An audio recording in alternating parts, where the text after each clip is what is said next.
Hey, what's up you guys? Today we're going to talk about how I set up the Nikon D3200 to take portraits just like this and just like this. We're going to also do a basic tutorial on how to use this camera, so let's jump right into it. So this camera functions much like the Nikon D5300. We're going to bring the exposure down a little bit so that you can see what I see. So now to use the Nikon D3200, there's an I button right over here. You want to hit that I button, and that's when we're going to set our actual settings. So I always put the camera in RAW. I don't use JPEG. I don't use RAW plus JPEG. It takes up too much space. I specifically only use RAW files. It gives me the best amount of editing. Now, once I have RAW set, I go over to white balance, and I always set my white balance to auto because with the RAW file format, I can change that color and white balance anytime I want, simply by putting it in Photoshop. Now again, if I'm gonna go out and it's a bright sunny day, I will use this camera at 100 ISO. If I'm gonna be taking photos in a darker environment, really 1600 is about your limit before it starts getting super noisy, but you do have the option of 3200 and 6400. Now once I have my ISO set, release mode. I generally do single frame or continuous, but it does have a 10-second timer in case you want to take self-portraits, and a delayed remote if you have one of the IR remotes. I generally leave it right there. Now with the focus mode, I use continuous servo autofocus, which means that this lens right up front is going to continuously focus while I hold it down. Now this does have a live view. It's this LV button right up here. And as you can see, it's going to continually set and try to focus itself. Once I have that set up, I go to area mode. This point, I got it in single point focus, which is my preferred focusing method. Again, if we go to live view, you see the red line with the little dot in the middle of it. That's where we're going to be focusing at.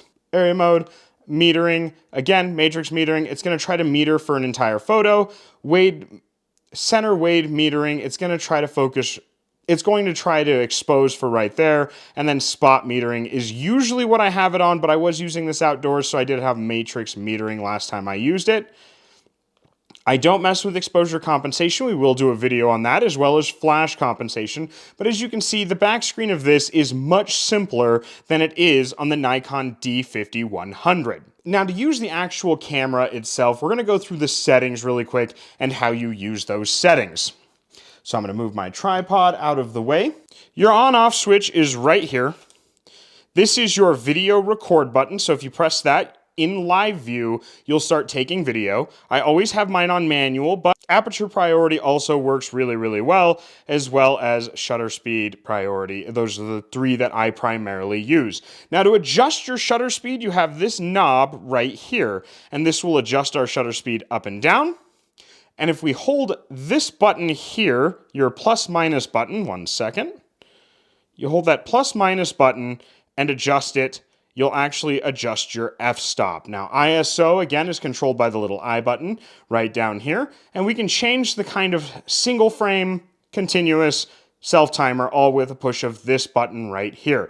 Now this camera will in fact take video like the Nikon D5100 does, but the LCD screen on this does not pop out like the Nikon D5300 does. And I have a Nikon D5300 right here, and we're going to compare them side by side. So the backs look fairly similar to one another. The big difference again is the Nikon D5300 has a pop out and swivel screen, whereas the Nikon D3200 does not. The LCD screen on the D5100 is slightly larger than the LCD screen on the D3200, but the D3200 is still a more than capable, fantastic little camera. Now, one of the neat things about the Nikon D3200 is it uses the exact same battery as the Nikon D5100 does, all of the D5000 series cameras and the D3000 series cameras. So it's really easy to find these batteries, both third-party and Nikon, and it uses a standard SD card slot, just like that, single slot, because it is a consumer-grade camera. Now, as we discussed in the video where I reviewed this camera for 2022, this is a fantastic, more than capable camera. I believe it was 24 megapixels, if I am wrong. I will correct it down below. Now to get into the menu of this camera, you'll actually just hit this button right here that says menu, and that will allow you to format memory cards, adjust this rear brightness on the monitor, your different kinds of info, the display info that you see, how good your video mode is, flicker reduction, specifically when you're working around LEDs, time and location, all of that is in this back menu right here.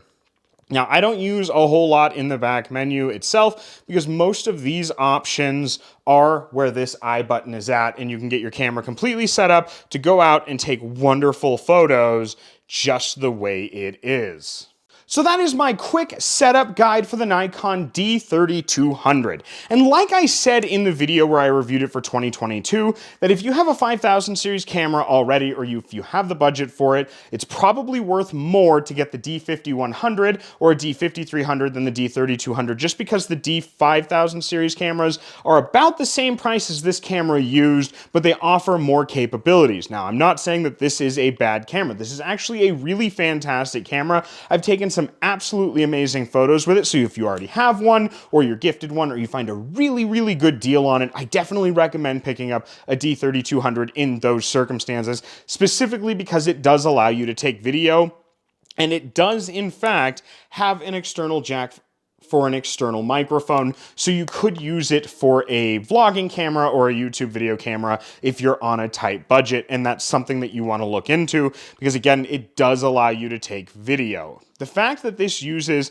the standard Nikon batteries that are super easy to find, they're super cheap on Amazon, at least the third-party Wasabi ones are fairly easy to find and fairly cheap in price, and the standard SD card is actually fantastic. I've used up to a 64 gigabyte SD card in this camera without any issues. It also has your standard tripod mount, so we had it mounted up on this K&F Concept tripod in order to show you exactly how to use this camera. We will do a more in-depth tutorial. If you have any questions about this camera, anything that I didn't go over, please let me know down in the comments. I will make a video addressing that concern and how to fix it or how to make it work the way you want to work it. So I want to thank you guys so much for joining me today. Please like, comment, and subscribe. At 5,000 subscribers, I am giving away a Nikon D5100 with this Yongnuo 50mm lens, which took all the photos that I showed right at the very beginning of this video. If you enjoyed the video, please share it, and I'll catch you all on the flip side.